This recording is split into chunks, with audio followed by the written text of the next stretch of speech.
Welcome to Book Leash, where books speak and you feel. Here, every story is more than a summary. It's an experience. Let's dive deep. You wake up with the taste of a Madeleine dipped in tea, and suddenly, you're not in your room anymore. You're in your childhood, in a town long vanished, among people long gone. That single moment of taste has unlocked a memory more powerful than time itself. This is the world Marcel Proust invites you into, where every detail matters, every glance has a story, and every heartbeat holds a universe. In Search of Lost Time isn't just a novel.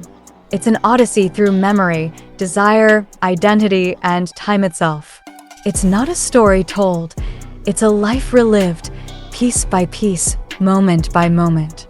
Most novels ask, what happens next? But Proust's work asks something deeper. What did that moment mean? At first, it feels slow, even still. But then something strange happens. You start to feel the weight of a scent, a sound, a silence. It's not about action. It's about perception. About how our inner world is richer, stranger, and more profound than we ever give it credit for. The narrator, often seen as a shadow of Proust himself, begins by chasing fragments of his childhood. The people he loved, the moments he forgot, the places that shaped him. He's not telling his story in order, because memory doesn't work that way. It drifts, it circles, it waits until we're ready. The world he paints is filled with salons, aristocrats, artists, jealous lovers, social climbers, but behind it all is the slow, burning realization that none of it lasts. And that's where the pain begins. We think time moves forward. We think we lose things and they're gone. But Proust shows us a truth more haunting. We never really lose them. They live inside us, changing shape, buried deep. But we don't control when they come back. A smell, a sound, a moment, and suddenly the past floods in, uninvited, unstoppable. The novel dives into love, but not the love we fantasize about. Proust dissects it. He holds it up to the light and shows its cracks. He explores jealousy not as a flaw, but as a force that transforms how we see the people we care about. We don't love who they are, we love how they make us feel. And when they're gone, we love the pain they leave behind. He's brutally honest about it. Love, for him, is obsession, insecurity, memory. It's not a fairy tale, it's a trap we willingly walk into. We meet Swann, whose love for Odette becomes a prison of suspicion and longing. We watch the narrator fall for Albertine, trying desperately to possess her, to know her, but never quite able to. The more he clings, the more she slips away. And that's the torment, loving someone not as they are, but as we imagine them to be. Time and again, he tries to capture love, but it refuses to be caught.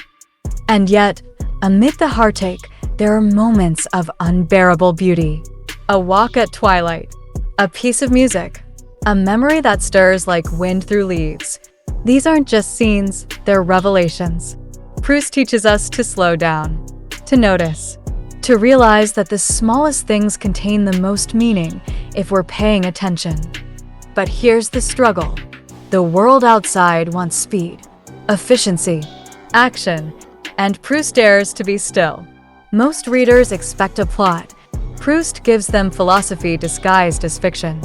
He breaks the rules and rewrites what literature can be. Some give up, but those who stay, who surrender to the rhythm, find something extraordinary. There's a deep conflict running through it all, the fear of forgetting versus the pain of remembering. The narrator wants to hold on to every piece of his life, to freeze time and make it speak.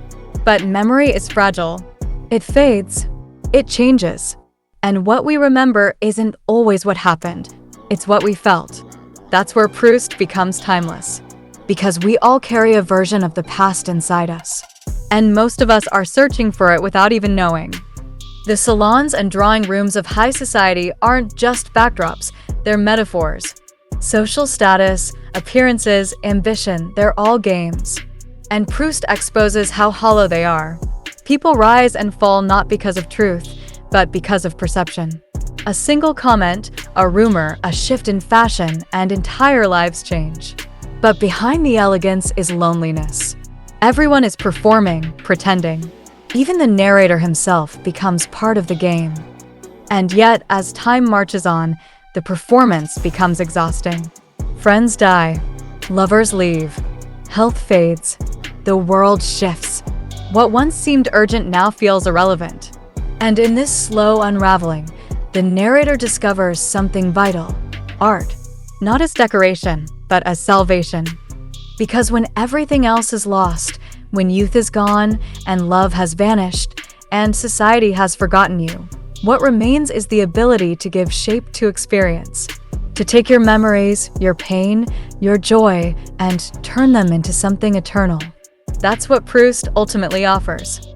Not answers, but understanding. Not clarity, but depth.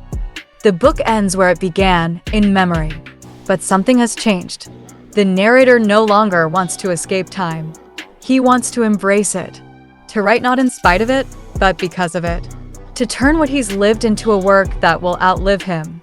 And in doing so, he shows us the deepest truth of all, that the moments we think are lost are often the ones that define us. That time doesn't destroy, it reveals. In Search of Lost Time isn't easy. It's vast, dense, demanding. But if you let it, it will open a door inside you. A door to your own forgotten memories, your own unspoken thoughts. It's not a book you read. It's a mirror you step into. And when you come out the other side, you're not the same.